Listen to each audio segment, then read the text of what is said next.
Umaga po. Ngayon, babasahin po natin ang label ng dalawang icy ice cream na to at magkakaroon din po ng taste review. So, simulan po natin sa sweet corn stick from icy. Have an ice day! So, makikita po natin na ang net weight niya is 85 ml and manufactured by Icy Philippines Ice Cream Inc. sa Lima Technology Center in Santiago, Malvar, Batangas. So, sa Philippines po talaga siya minanufacture. Basahin naman po natin yung likod niya.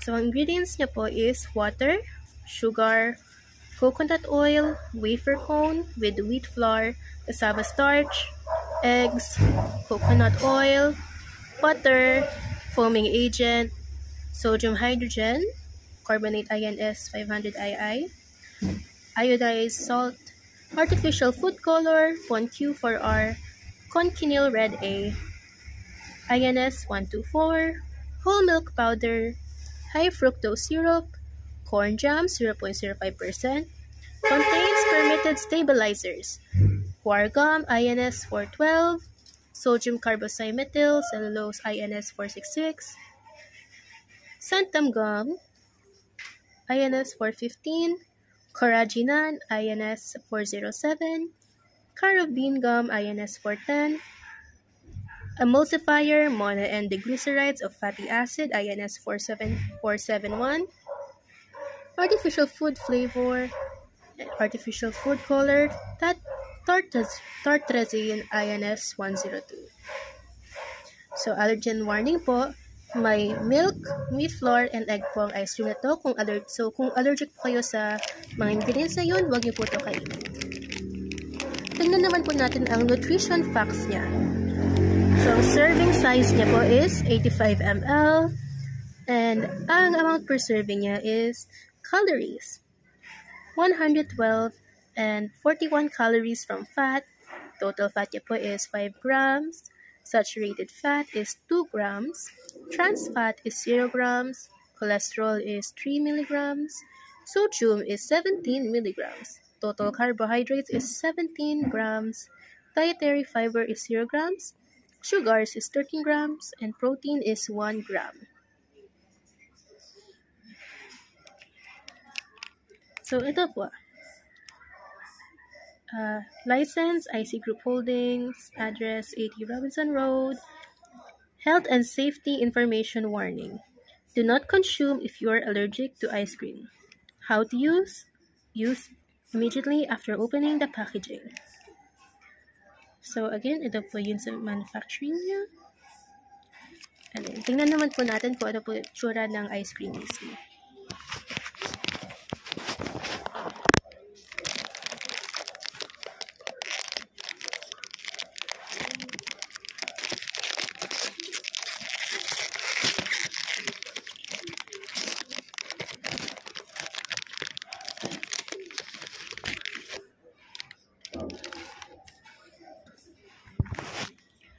So, ito po yung itsura ng ice cream. So, malaki-laki po siya.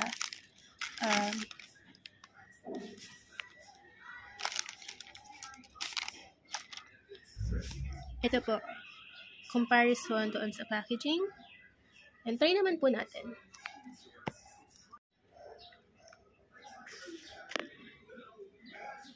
So, medyo nagtunaw na po siya. Kita niyo po dito. At yung wafer niya po,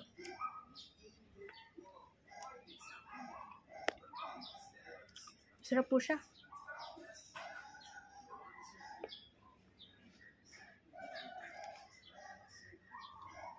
Mabilis lang din po siya matunaw kasi ice cream nga po. Kaya kailangan din po na kainin talaga kapag nalabas na po sa freezer. Lasang-lasang corn po talaga siya. At yung wafer po niya is, nabos ko na po yung wafer, pero hindi niyo po malalasahan yung taste ng corn sa wafer, pero masarap po siya kagatin. At maganda po sana if kinain niyo po yung wafer habang habang kinakain niyo po yung ice cream with the wafer, nasabay po talaga. Pero kapag ice cream lang din po, masarap din po siya. kaya po nila mag-stand alone from each other. Naman po tayo sa Coffee Crispy. So, ang flavor niya po is coffee-flavored ice milk coated with peanut chocolate.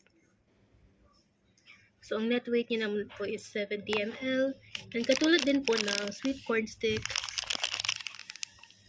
manufactured by IC Philippines Ice Cream Inc. sa Lima Technology Center in Santiago, Malvar, Batangas. So, tingnan naman din po natin ang label niya sa likod. Ingredients: water, chocolate coating with coconut oil, sugar, palm oil, cocoa powder, skimmed milk powder, whey powder, sugar, coconut oil, whole milk powder, maltodextrin, chopped peanut, Rice Krispies, cocoa powder, cassava starch, coffee powder, butter, contains permitted stabilizers, guar gum INS 412, sodium carboxymethyl,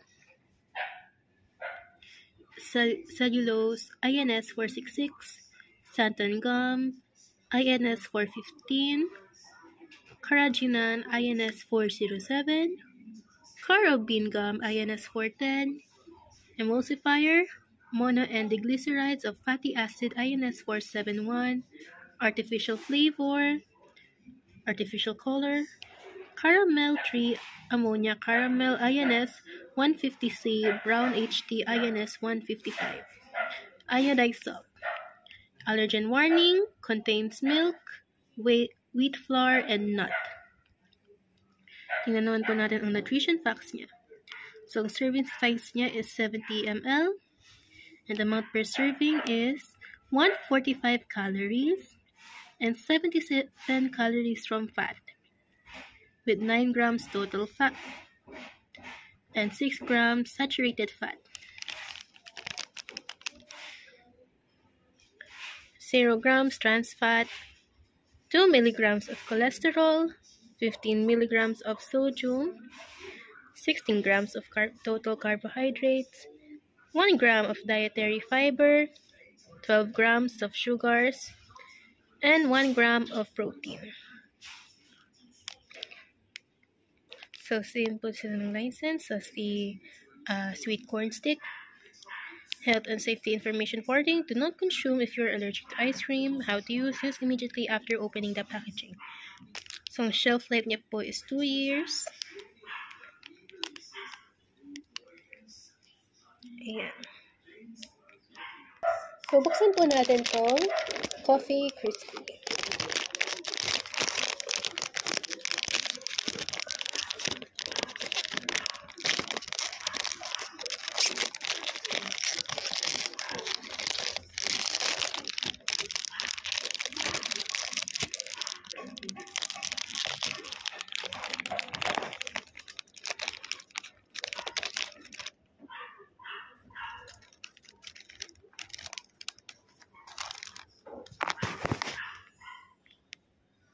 Ayan.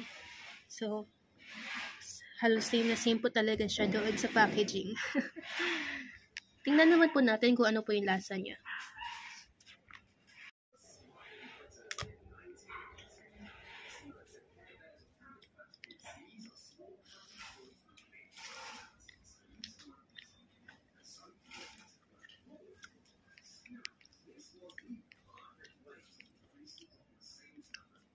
Crispy po talaga siya, no? Narinig niyo po yung pag-bite.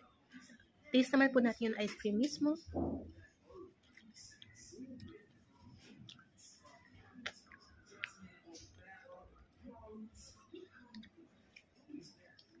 Malalasang niyo po yung coffee, pero hindi po siya ganong katapang. Parang, madami po talaga siyang halong milk. Kaya naman po natin ang sabay yung crispy coating, tsaka yung ice cream.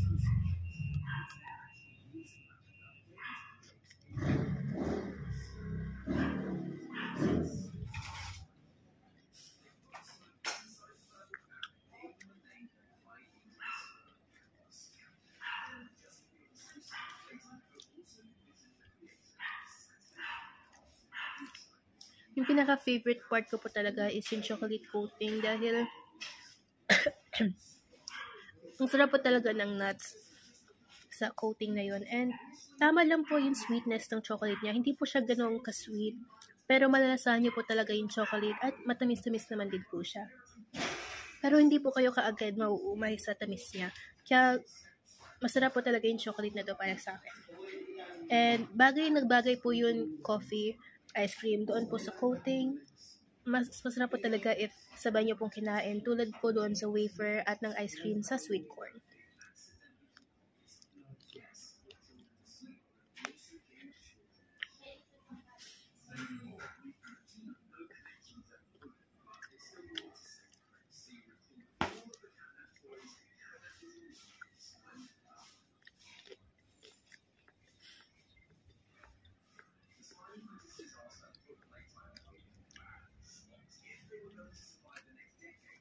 Para po sa presyo, yung sweet corn po is pinili po namin for 17 pesos each.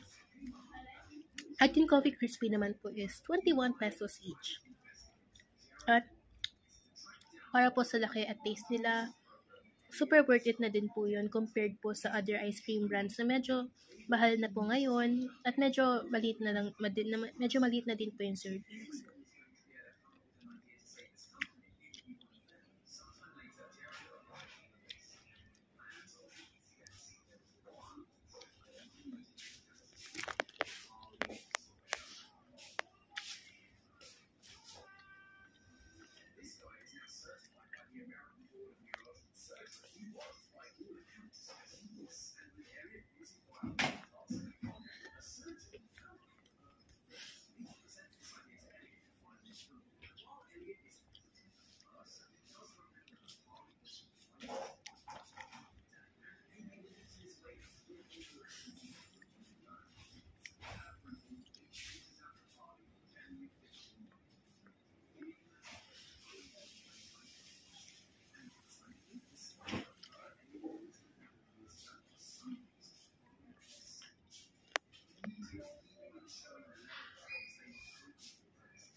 Ako kung ano yung pinaka nagustuhan ko sa dalawa, ang pipiliin ko po is yun sa coffee crispy.